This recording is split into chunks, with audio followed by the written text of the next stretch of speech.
De gemeente Dantemdiel die wil graag van haar inwoners weten of er echt verlet is van bouwen van Lietse Wenderomptes.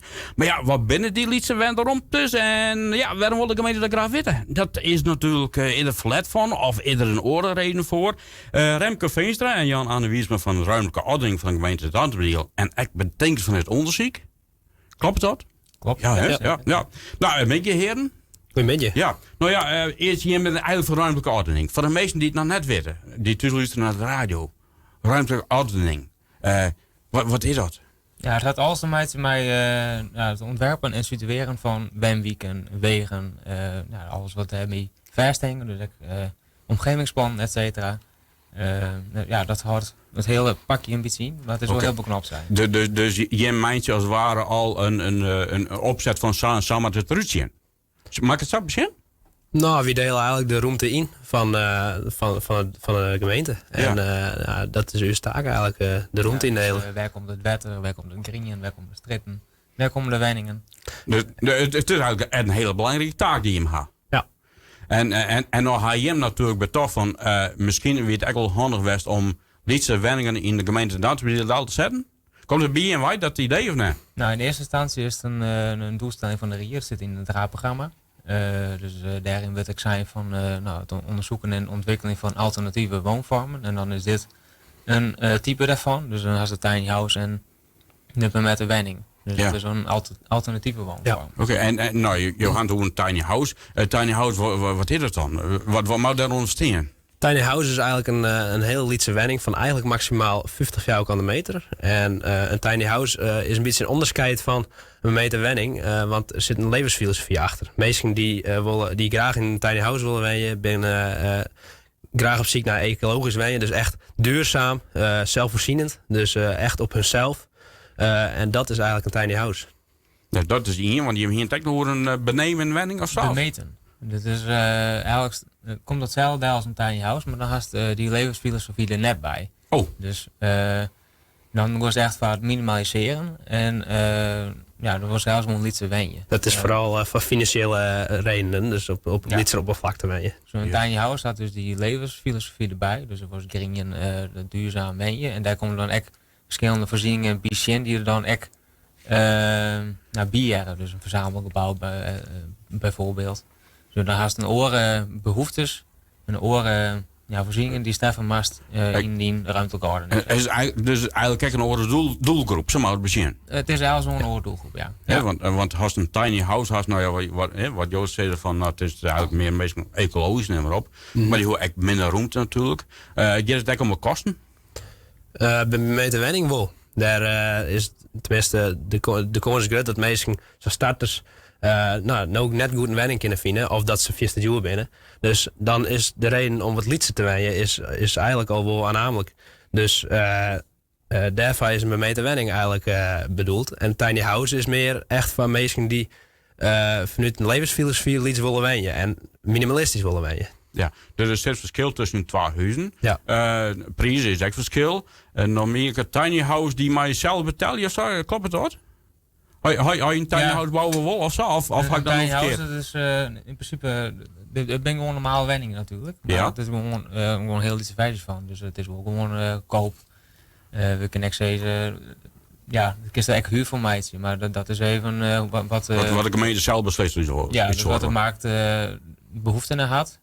Daar spelen we dan op in. Juist. Nou, ga je hem dus die enquête ontwikkelen.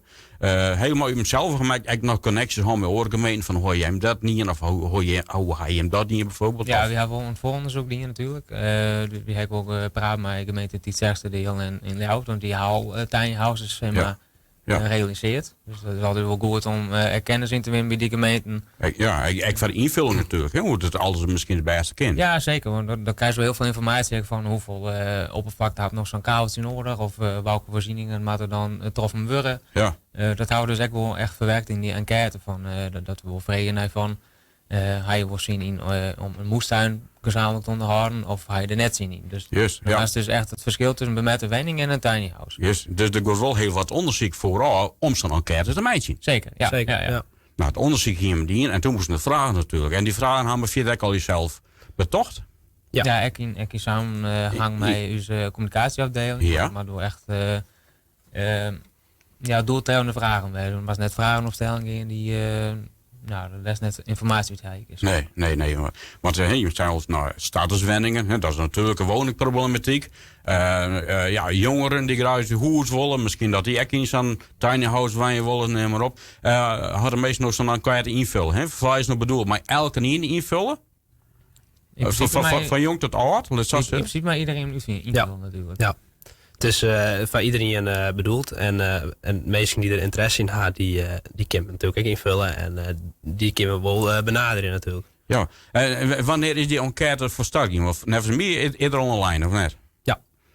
Volgens mij is die... 12 weken online. 12 weken. Via de gemeentekanaal. En binnen er al enquêtes invult?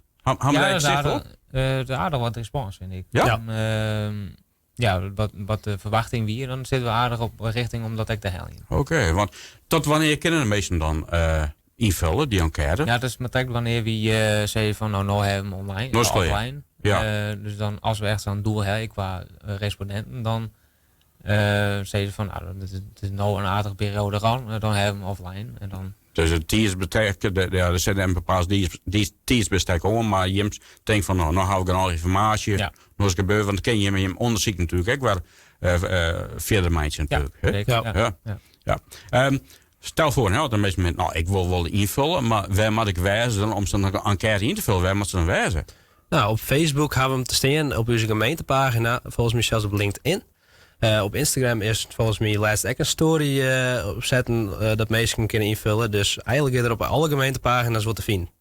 Oké, en nou zei al, er binnen wel aardig wat antwoorden kwam. Is er ook al, gaan we echt op van wat is het liefste nou al tiny houses of die orenwenning? We hadden natuurlijk nog net heel diepgaand internationaal, omdat het nog rent. Wat we in eerste instantie zien kennen, is dat de meeste mensen gewoon meer neigen met een wenning. Dus dat ze net echt kiezen voor de levensfilosofie, maar echt gewoon lietser wenjen en meer voor de kosten financieel. Ja, maar die vragen, maar dan een keer leeftijd invullen, want dat is natuurlijk ook misschien nog zien om dat oudere mensen bijvoorbeeld lietser wenjen willen, die nodig heel goed wenjen. Ja, daar moet wel een leeftijd in invullen, zodat wij echt kunnen zien van wat de leeftijd binnen van de mensen die wij behoefte aan hebben. Ja, maar het is wel anoniem, hè? Ze kunnen gewoon invullen, zo je naam of ze horen in de film. Dat is de keuze. Ik kan het anoniem invullen, maar ik kan die e-mail en die naam achterlaten. Zodat het wel handig als we vervolgstappen zetten willen. Als wij een inloopavond, dan kunnen we hem dan de mensen direct benaderen van we gaan nou een inloopavond, daar wil je mee komen. En wat u komt zijn wijs binnen, neem maar op en neem op zo'n manier. Delen we dan op zo'n jongen. Ja. Nog één keer, wij kunnen een beetje een plan vatten. De mensen kunnen op Facebook bij u is voor de gemeente Dantbedeel, op Instagram van de gemeente Dantbedeel, op de website van de gemeente Dantbedeel kunnen ze een enquête invullen en er zit ook een mooie poster bij waar eigenlijk alles wordt online. En dat ze daar eerst aan zeggen, is het eigenlijk wel wat simpeler om in te vullen en dan is het wat begrijpelijker.